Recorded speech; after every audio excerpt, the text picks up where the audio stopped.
senden sonra ele yandım yar, ele yandım ben senden sonra.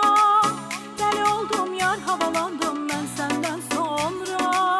Derdimi herkesten dandım ben senden sonra, ben senden sonra.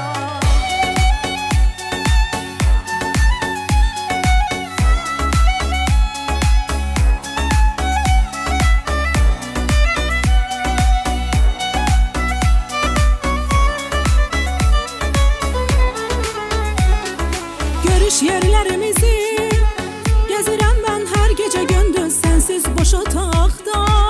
Bezirəm ben her gece gündüz, gözler seni gözler. Geleceksen yar, döneceksen əzabda olsa belə. Dözürəm ben her gece gündüz. Seven öz sevgilisin atıp gider mi, eder mi sence? Nedir bu kıskançlık, nedir böyle başka düşünce? Derdinden ölen var, nefes almak çetindir sensiz, beni tenha bırakmak.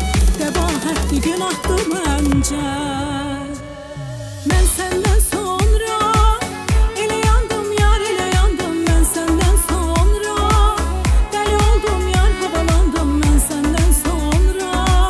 Derdimi herkesten dandım ben senden sonra. Ben senden sonra, ben senden sonra. Ele yandım yar, ele yandım ben senden sonra.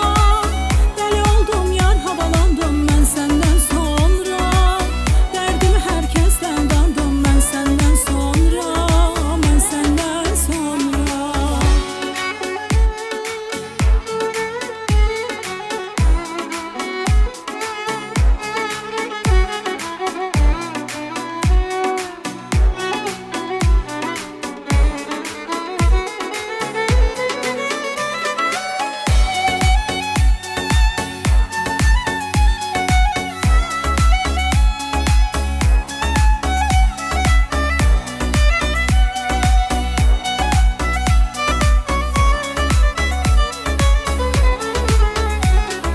Her şeyin üstünden öttü aylar, öttü fəsilər. Bəxtimə düşən payım, gözləmişdim səni neçə illər. Ne yanıma gelmirsən, ne xəyalıma yaxın durursan. Təsəllidir ancaq səndən mənə köhnə şəkillər. Mənim heç tükənməyən varlığımsan, səadətimsən. Yarı xoşbəxtçiliyim, yarı həsrət fəlakətimsən. Yaşamaq ne gözəldir, xəyalımla, xatirələrlə. Bəxtimə düşən payım, ilahidən əmanətimsən.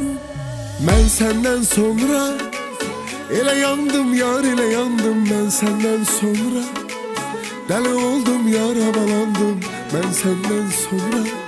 Derdimi herkesten dandım ben senden sonra. Ben senden sonra.